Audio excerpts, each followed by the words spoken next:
प्रिय बच्चों, कक्षा 6-7 विषय गणित में कल हम भिन्नों के बारे में पढ़ रहे थे।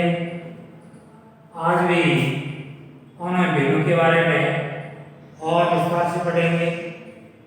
भिन्न वह ऐसी संख्याएं जो किसी भाग को दर्शाती कि अमुक में से कितना भाग लिया गया है, कितना भाग शेष है।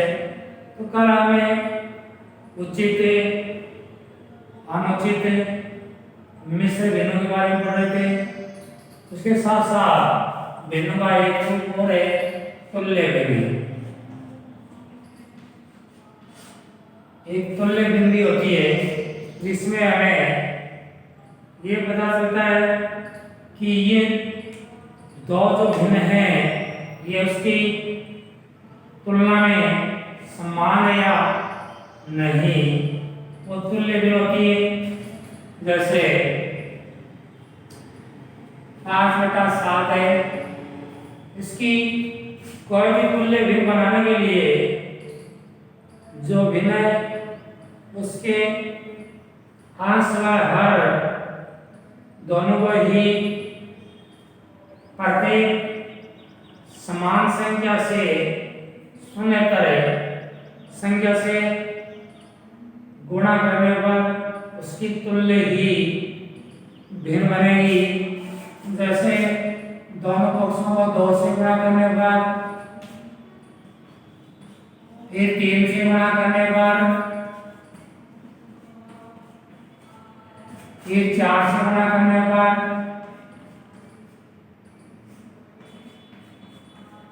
इस प्रकार जो भिन्न बन रही है 10/14, 15/21, 20/28, ये सारी की सारी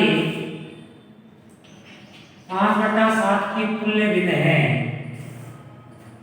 ये जितने भी भिन्न प्राप्त हुई है ये सारी की सारी 5/7 की तुल्य भिन्न है, क्योंकि इन भिन्नों का मान 5/7 के तुल्य ही है। जो हम इसको अभाज्य संख्या के रूप में काट के हल करेंगे 5 और 20, 7 और 28, यानी दोनों पक्षों में अगर 4 का भाग लगा दिया जाए तो वापस हमें 5/7 वही भिन्न प्राप्त हो जाती है। तो ये तुल्य भिन्न है। किसी भी भिन्न की तुल्य भिन्न ज्ञात करने के लिए उस भिन्न के अंश व हर दोनों पक्षों को समान संख्या से गुणा करना, समान संख्या जोड़ना, समान संख्या घटाना, समान संख्या का भाग देने पर वो एक तुल्य भिन्न बन जाती है उसकी। और वापिस से वही प्रक्रिया करने पर उसी के समान उसका मान उतना रहता है, उससे केवल देखने में अंतर रहता है, बाकी उसके मान में कोई अंतर नहीं आता। अतः वो एक तुल्य भिन्न कहलाती है उस भिन्न की।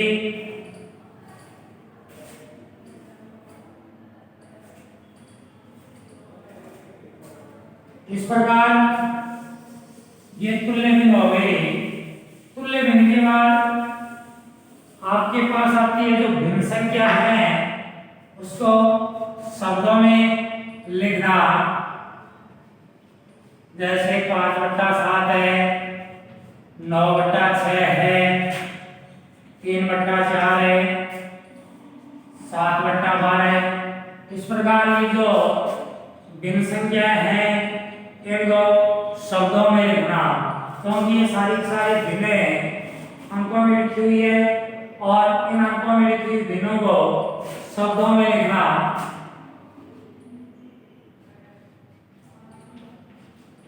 शब्दों में लिखना। ये जो भिन्न है इसको शब्दों में लिखने के लिए हम जैसे पढ़ते हैं वैसे शब्दों में इसको लिखा जाएगा। जैसे 5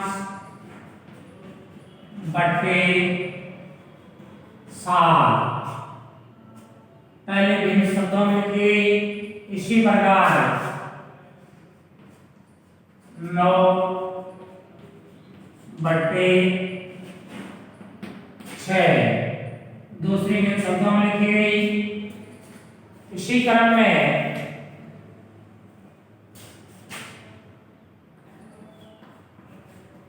3 बटे 4। इसी प्रकार 7 बटे 12।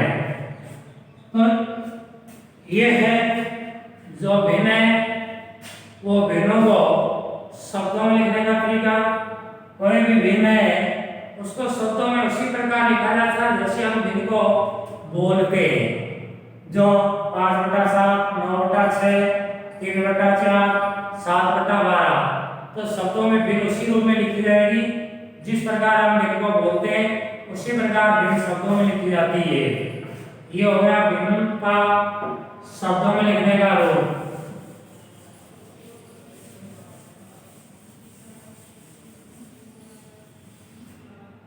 उसके बाद है भिन्नों का आरोही अवरोही क्रम।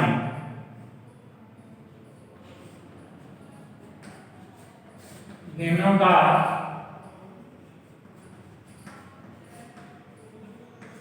आरोही क्रम यानी जिस प्रकार हमें अंकगणित की संख्या को आरोही अवरोही यानी बढ़ते और घटते क्रम में लिखते हैं उसी प्रकार भिन्न संख्या को भी आरोही और अवरोही क्रम में लिखा जाता है। जैसे संख्या अपने पास 1/2, 5/3, 4/5, 6/3, 6/4, इनको हमें आरोही क्रम में लिखना है। ये भिन्न दी गई है, इस भिन्न को हमें आरोही क्रम में लिखना है। तो भिन्न को आरोही क्रम में लिखते समय हमें जानना है कि कौन सी भिन्न का मान बड़ा है, कौन सी भिन्न का मान छोटा है। अगर दूसरे रूप में जैसे 1/2, 3/2,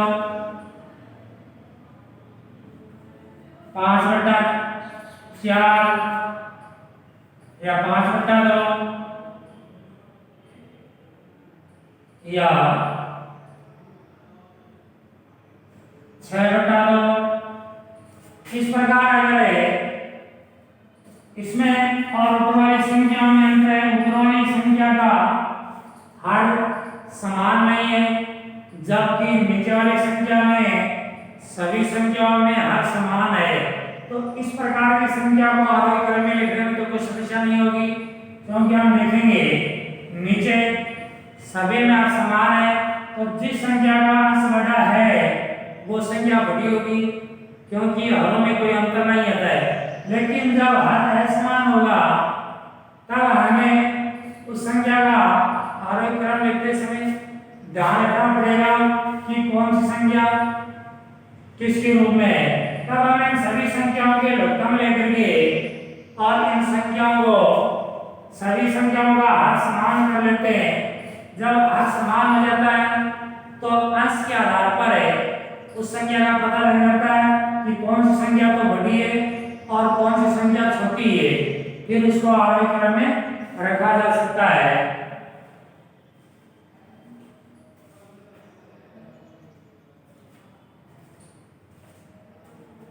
तो नीचे वाली संख्या है इसको आरोही क्रम,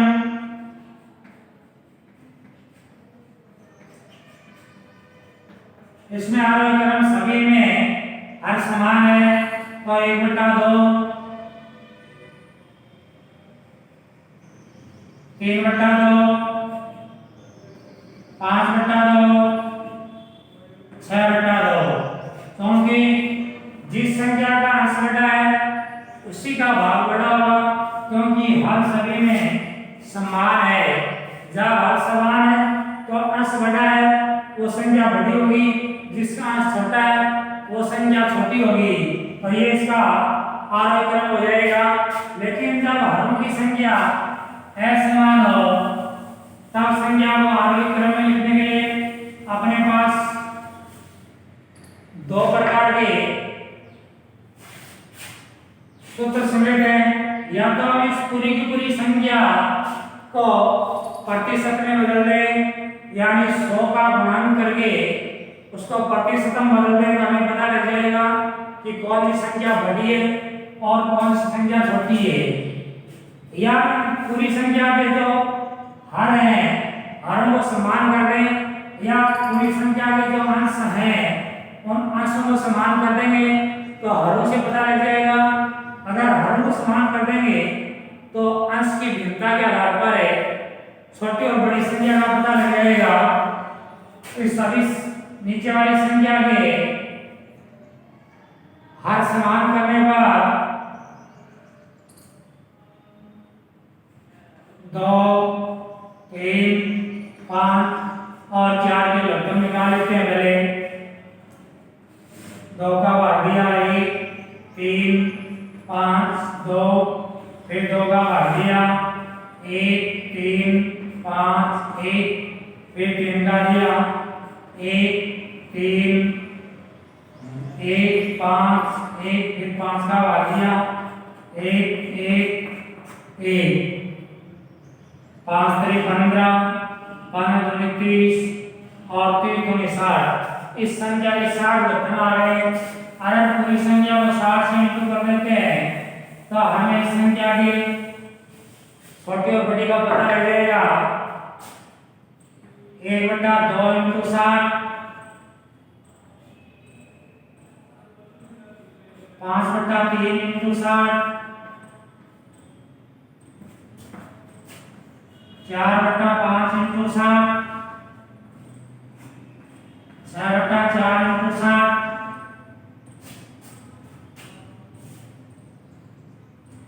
अब हमें पता है इसको हल करने पर है कि कौन सी संख्या बड़ी होगी। ये होगी 1/120, ये होगी 5/180, ये होगी 4/300, ये होगी 6/2400। अब हमें देखने पर पता लगा है कि नीचे वाली संख्या में प्रत्येक संख्या का हर बढ़ता जा रहा है और अंश में पहली संख्या के बाद बीच में छोटी संख्या आ रही है।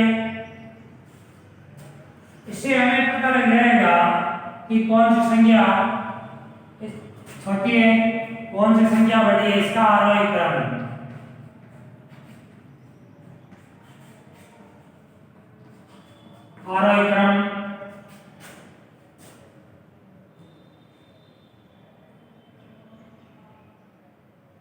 सबसे छोटी 1/2,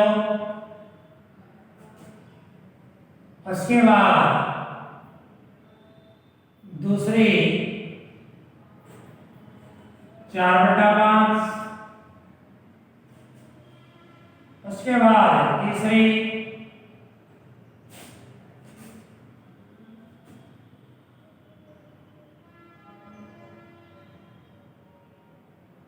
6/4, उसके बाद 5/3।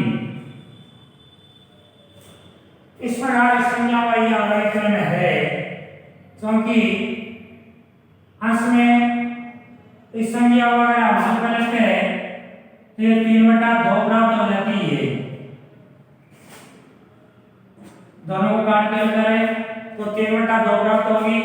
अब ये जो संख्या है ये क्रम से इनका इस संख्या का हर छोटा है, इसका हर बड़ा है, अंश बड़ा है लेकिन हर भी बड़ा है, तब ये संख्या अपने आप छोटी हो गई है। ये 3/2, ये 5/3 इससे बड़ी है।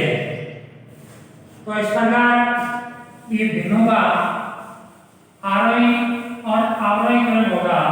इसका दूसरा सूत्र और है जो आपको सूत्र के द्वारा प्रतिशत में बदल करके भिन्नों का छोटी और बड़ी का पता लग सकता है। जैसे 3/4, 1/2, 5/2, 3/2 इन भिन्नों का हमें पता लगाना है। तब हम इसको 3/4 × 100, 1/2 × 100, 5/2 × 100, 3/2 × 100। अब हमें इन संख्याओं का एक प्रतिशत के आधार पर 100 के आधार पर इसकी तुलना हो जाएगी और फिर हमें पता लग जाएगा इसमें कौन सी संख्या बड़ी है और कौन सी संख्या छोटी।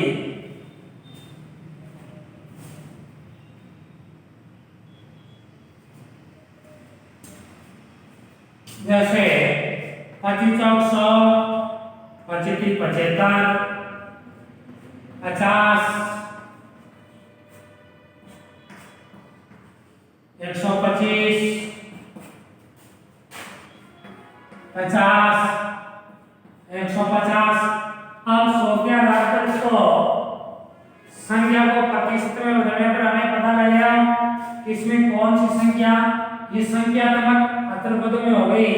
हमें पता लगेगा कौन सी संख्या तो बड़ी होगी और कौन सी संख्या छोटी होगी। अब इसका आरोही क्रम, ये तरीका आसान है। आरोही क्रम 50, 75, 125, 50। अब इसके आधार पर हमें ऊपर वाली संख्याओं को क्रम में रखेंगे। तब सबसे पहले 1/2, उसके बाद 3/4, उसके बाद 5/2, उसके बाद 3/2। ये हो गया इन संख्याओं का आरोही क्रम। तो इस प्रकार इन संख्याओं का आरोही और अवरोही क्रम में लिखते समय जो भिन्न है उस भिन्न को प्रतिशत में बदल देते हैं और प्रतिशत में बदलने के बाद हमें इसका आरोही क्रम लिख के और हमें पता लग जाएगा कि कौन सी भिन्न बड़ी है और कौन सी भिन्न छोटी है। इसके आधार पर इसके क्रम का निर्धारण कर देते हैं। इस प्रकार ये भिन्नों का आरोही और अवरोही क्रम हो गया, तुल्य भिन्न हो गई।